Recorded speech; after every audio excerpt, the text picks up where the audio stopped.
Shalom, terima kasih kepada semuanya. Terima kasih kepada Bapak dosen kami, Pak Ramli Harhab, yang telah memberikan saya waktu untuk menjelaskan laporan bacaan saya. Dan terima kasih juga kepada teman-teman yang telah memberikan perhatian untuk menonton hasil laporan bacaan saya. Baiklah, saya akan menjelaskan tentang surat-surat Paulus yang saya baca dari buku berjudul Pengantar Perjanjian Baru, Pendekatan Kritis Terhadap Masalah-Masalahnya, yang ditulis oleh William Markson, yang diterbitkan oleh BPK Gunung Mulia. Yang pertama, Paulus. Paulus adalah seorang yang pernah menganiaya paguyuban-paguyuban Kristen. Paguyuban maksudnya di dalam hal ini ialah Paulus menganiaya persatuan kekeluargaan yang dibuat oleh orang-orang Kristen sebelumnya. Atau dapat kita pahami, Paulus adalah orang yang membenci Kristen, namun kemudian Allah menyatakan anaknya di dalam Paulus yang biasa disebut pengalaman damsyik. Dari pengalaman inilah dijelaskan bahwa Paulus bertobat dan kemudian ia melakukan perjalanan dan kunjungan-kunjungan untuk memberitakan Injil dan menulis surat-suratnya. Dan di pengalaman-pengalaman itu, dia mendapat banyak masalah. Tetapi di tengah masalah-masalah yang dihadapinya, dia selalu berserah kepada Tuhan, yang dapat kita lihat keterangannya di situ. Kemudian saya akan menjelaskan tentang yang kedua, surat Paulus yang pertama kepada jemaat di Tesalonika. Isi dari surat ini dijelaskan bahwa Paulus ditemani Silwanus dan Timotius dalam mengirimkan surat itu, dan yang menerima surat itu ialah jemaat di Tesalonika, ibu kota Makedonia, sebuah provinsi Romawi. Isi surat ini dibagi menjadi 4 yang dapat kita lihat. Yang pertama, terdapat pengucapan syukur yang bentuknya serupa dengan pengucapan syukur dalam surat Paulus lainnya. Yang kedua, diingatkan bahwa Paulus kepada kita bahwa setelah penganiayaan yang dideritanya di Filipi, ia tetap memberitakan Injil di antara mereka dengan hati tulus.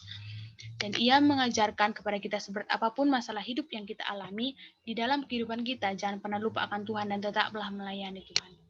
Kemudian yang ketiga, penganiayaan yang diderita orang-orang Kristen di Tesalonika dari sesama warga negerinya ditempatkan sama dengan penganiayaan yang diderita jemaat asal Yahudi oleh orang-orang Yahudi. Yang keempat, dijelaskan bahwa ketika Paulus telah mendengar penderitaan yang dialami jemaat di Tesalonika, ia prihatin dan mengirim Timotius dari Athena ke sana untuk memperkuat jemaat itu.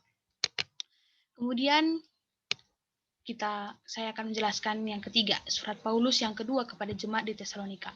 Surat ini berisi penganiayaan terhadap gereja yang jelas dibayangkan dan berlangsung saat itu juga.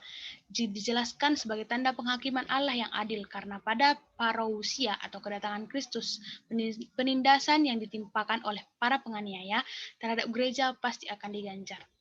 Kemudian yang keempat juga saya akan menjelaskan surat Paulus kepada jemaat di Galatia. Hal ini memiliki latar belakang. Sewaktu menulis surat ini, Rasul Paulus mungkin sudah pernah 2 kali ke Galatia sebelumnya, sehingga dapat kita ambil pengertian bahwa surat ini ditulis ketika penginjilan kedua di Galatia oleh Paulus. Paulus mendirikan jemaat-jemaat ini pada penginjilan kedua, lalu melakukan pengunjungan pada perjalanan penginjilan ketiga. Dan yang kelima, surat Paulus kepada jemaat di Filipi. Dalam hal ini dijelaskan bahwa yang menjadi rekan Paulus dalam pengiriman surat ini ialah Timotius. Dan sebagai penerima dari surat ini ialah semua orang kusut dalam Kristus Yesus di Filipi, dengan para pemilik jemaat dan diaken. Dan perlu kita ketahui bahwa disinilah pertama kali pemilik jemaat yang biasa disebut uskup. Penilik jemaat ialah gembala dari jemaat, disebutkan di dalam gereja, dan juga pertama kali kita menemukan para penilik jemaat disebutkan bersama-sama dengan diaken. Surat ini berisi bagian pertamanya yang di pembukaan seperti biasa mengandung ucapan syukur dan doa syafaat untuk gereja. Dan di sini kita cermati bahwa Paulus selalu mengingatkan akan parousia seperti yang sudah kita bahas sebelumnya. Kemudian yang keenam ialah surat Paulus kepada Filemon.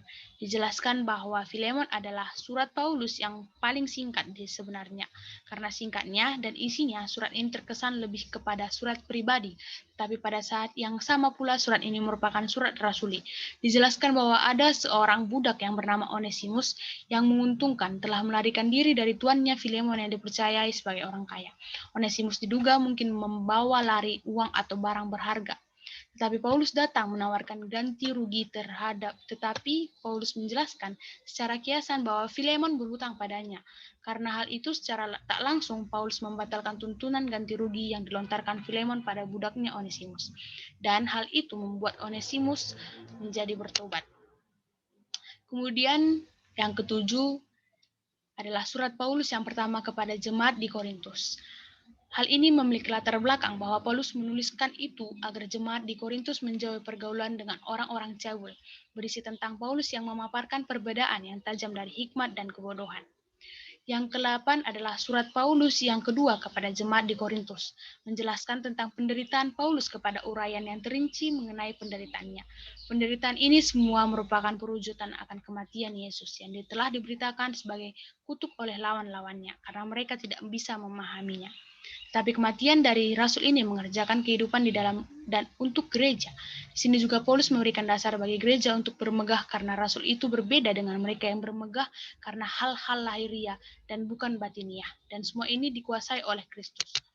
Yang ke-9 adalah surat Paulus kepada jemaat di Roma. Paulus mengirimkan surat ini kepada yang tidak didirikannya dan pernah dikunjungi. Karena itu, tidak heran surat ini berbeda dengan surat lainnya. Alasannya ialah Paulus akhirnya bermaksud dalam memenuhi kerinduannya yang telah lama untuk mengunjungi gereja itu. Maka ia menuliskan surat itu.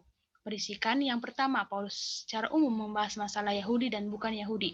Kemudian ia secara khusus berbalik kepada orang-orang bukan Yahudi yang seperti kita pahami memandang dirinya kuat. Cukup jelas di sini, Paulus bertujuan menempatkan orang-orang Yahudi dan bukan Yahudi berdampingan sebagai orang-orang percaya. Karena di antara mereka tidak ada perbedaan. Demikianlah yang saya bisa dapat sampaikan dalam hasil laporan bacaan saya. Jika ada kesalahan kata yang saya ucapkan, saya mohon maaf dan terima kasih. Shalom.